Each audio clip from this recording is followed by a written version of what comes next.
Le plan de trading avec Bourse Direct pour bien commencer chaque semaine sur les marchés avec Smart Bourse. Et Romain Dobry qui est avec nous en visioconférence. Bonjour et bienvenue Romain, merci d'être là. Vous êtes membre de la cellule info d'experts de Bourse Direct. On parle avec vous des grands équilibres de marché, du rapport de force également sur les marchés avec les indices et différentes classes d'actifs qu'on passe en revue chaque lundi avec vous. Romain, justement, que dire peut-être de l'état des lieux des forces en présence au démarrage d'une semaine intense sur le plan des publications d'entreprises, sur le plan de la macroéconomie également, il y en aura pour tout le monde. Et à l'issue d'une semaine qui a été un peu sportive, c'est ce que je disais en introduction, il y a eu ce trou d'air lundi dernier qui a été très très vite comblé par les indices. Quels enseignements peut-être retirés de cette semaine et que dire des forces en présence en ce début de semaine ? Bonjour Grégoire. Bien, il y a un mouvement qui est à l'image de ce qu'on a connu précédemment, des trous d'air qui sont effectivement rapidement mis à profit par des acheteurs.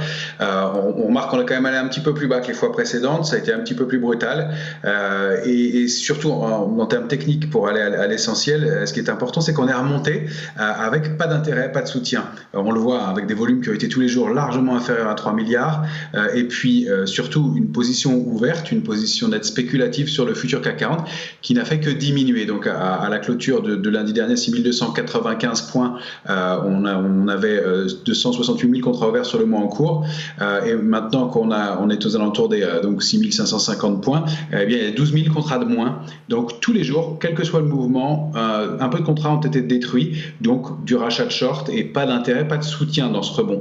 Donc on a probablement payé le bas, il y a quelques valeurs qui ont été fait l'objet d'intérêt, mais on sent qu'il n'y a pas beaucoup de force dans le mouvement. C'est toujours un peu cette même logique que les opérateurs se laissent porter, ils ne prennent pas de grosses initiatives.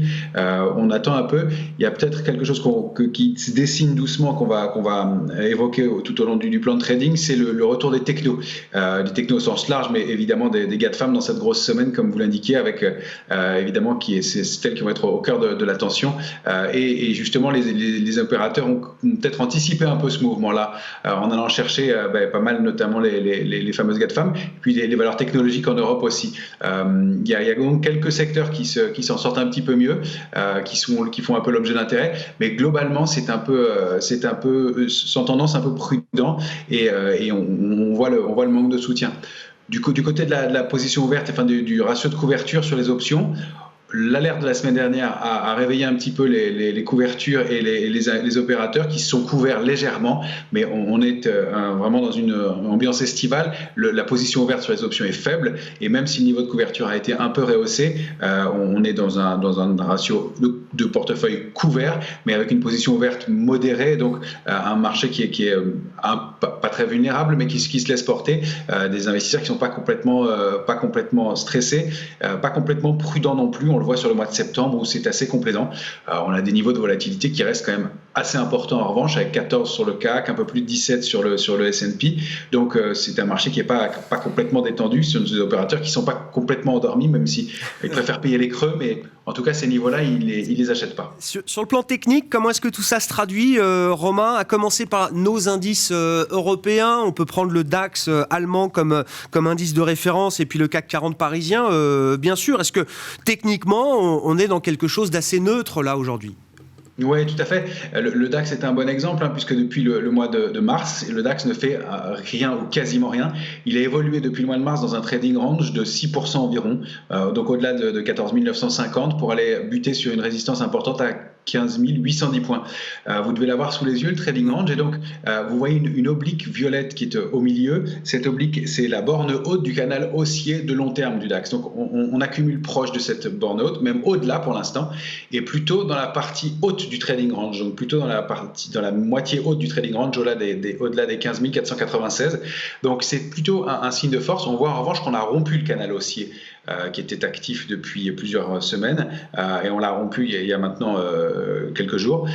Donc la dynamique haussière, on n'a pas réussi à la reprendre, mais c'est plutôt un signe de neutralité dans l'immédiat, trading range, pas beaucoup de force sur cet indice et puis surtout un indice DAX qui vraiment est neutre et ne bouge pas, contrairement au plus haut qu'on pourrait observer. Il ne se passe pas grand-chose, mais cette accumulation en partie haute, c'est plutôt un signe de force. Bon. Que dire du CAC 40? Si on regarde le futur CAC, alors on traite sur le futur juillet désormais. futur août, même Août, maintenant. bien sûr, oui. Futur J'ai un mois de retard. Août, on est encore en juillet et ça va être intéressant effectivement, mais voilà, l'échéance est passée. D'ailleurs, le mouvement a eu lieu post-échéance, comme encore une fois, donc un marché très technique.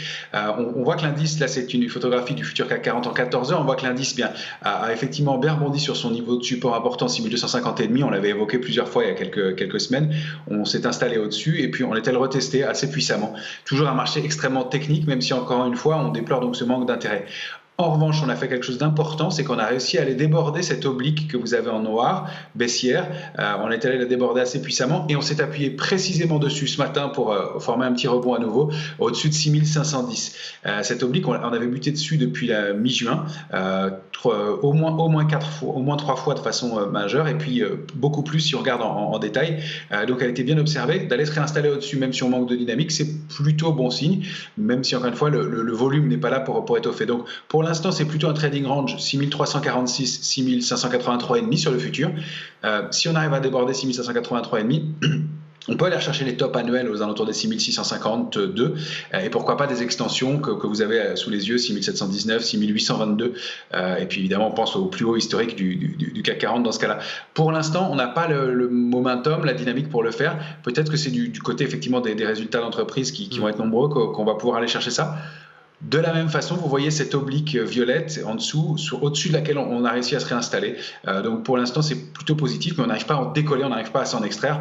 Bon, après une vingtaine de % de hausse depuis le 1er janvier, c'est pas ridicule non plus. C'est plutôt un marché sain, plutôt un marché qui se comporte de façon cohérente, un marché estival. Bon, effectivement, je vous rappelle qu'on a 30 composantes du CAC 40, une trentaine de sociétés du CAC qui vont publier leurs résultats, leurs chiffres d'activité au cours de cette semaine. L'activité du deuxième trimestre a commencé par LVMH et Michelin ce soir. LVMH, évidemment, le poids lourd de la côte parisienne. Vous le disiez, Romain, effectivement, ces dernières semaines montrent un retour de la surperformance des secteurs technologiques et c'est donc un soutien très important pour les marchés américains qui sont largement pondérés en grande valeur technologique. Que dire des indicateurs techniques si on regarde le Dow Jones, le S&P 500, le Nasdaq? Est-ce que ces trois grands indices américains envoient à peu près les mêmes signaux et les mêmes messages? Oui, manifestement. Effectivement, on a sur le Dow Jones, par exemple, là sur des graphiques en journalier, sur le Dow Jones, des structures de consolidation longues aussi, qui datent de mai maintenant, sur un indice qui n'avait pas fait grand-chose, et puis des signaux de reprise en force avec du volume, des gaps haussiers, donc des gaps probablement de rupture, et peut-être une structure sur le Dow Jones qui est un peu différente des autres, une structure d'épaule, tête-épaule de continuation. On voit ces deux épaules, et puis la grande mèche basse au milieu, au-delà de 33 220, avec donc un potentiel intéressant d'accélération haussière qui n'est pas gigantesque, mais pour aller chercher au-delà des 35 360, une extension vers 36 790. C'est pas l'indice le plus fort, mais c'était pour montrer la relative harmonie possible, puisque ce n'est pas encore avéré, mais sur les indices US. Alors si on se penche sur le Dow Jones, lui aussi ce sont des signaux sur le S&P, pardon, lui aussi sur des signaux d'harmonie. Là c'est un graphique en hebdomadaire. On voit ce franc rebond au-delà de 4232, qui était un niveau de résistance important, et sur la borne basse du canal haussier de moyen terme, donc toujours un marché très technique, propre, et qui donc ouvre la voie à une poursuite haussière avec un mouvement, un potentiel de hausse qui est intéressant, et donc des cibles situées aux alentours de 4504 dans un premier temps, 4656 pour être une cible raisonnable dans les séances qui viennent et au cours de cette semaine si on arrive à trouver des relais. On remonte en revanche dans ce marché-là un peu sur tous les indices, le niveau d'alerte, on en profite puisqu'on a consolidé, rebondi, accéléré, donc on en profite pour remonter le niveau d'alerte. Sur le court terme, je l'ai placé entre 4169 et 4232 justement sur le S&P pour avoir des niveaux d'alerte proches et avoir un ratio risque-rendement qui soit intéressant. Et puis le Nasdaq qui est à nouveau à la fête, Romain. Que peut-on dire du Nasdaq ? Et vous avez choisi de vous focaliser également sur deux grandes stars de la tech américaine, Amazon et Apple. Apple qui publiera ses résultats demain soir après la clôture des marchés américains. Amazon, ce sera jeudi soir, si je ne dis pas de bêtises. Et une situation très intéressante puisque ces deux valeurs, Apple et Amazon, sont en train de sortir d'un schéma de consolidation qui durait depuis un an. Exactement. Donc c'est important. C'est pour ça qu'en regardant d'abord le Nasdaq, on voit cette structure d'élargissement qu'on n'aime pas tellement habituellement. Sauf que compte tenu de la lecture individuelle des valeurs, on peut exclure le danger dans l'immédiat. Le Nasdaq, là, en journalier que vous avez sous les yeux, est effectivement toujours à l'intérieur de son canal haussier de moyen terme. Il a évolué proprement avec une tendance calme et précise à l'intérieur du canal. Il y a eu ces petits doutes de la semaine dernière et puis une réactivation haussière, le franchissement des 15 000 points de la même façon, avec, on note dans la réactivation haussière des gaps, donc gaps de rupture probablement, peut-être déjà de continuation, et puis un volume qui est venu étoffer tout ça. Donc on surveille cette petite structure qu'on n'aime pas beaucoup. Pareil, de la même façon, le niveau d'alerte de court terme, il est à 13 770, on l'a remonté un peu. Le niveau d'alerte de très court terme, il va se situer donc sous 14 594, qui sera vraiment le premier signal, le premier niveau à ne pas rompre. C'est même pas une alerte de court terme, ce serait vraiment une alerte intraday. On n'est qu'à 4 séances de cette zone-là. On a le droit de faire une petite pause dans l'attente des publications qui arrivent.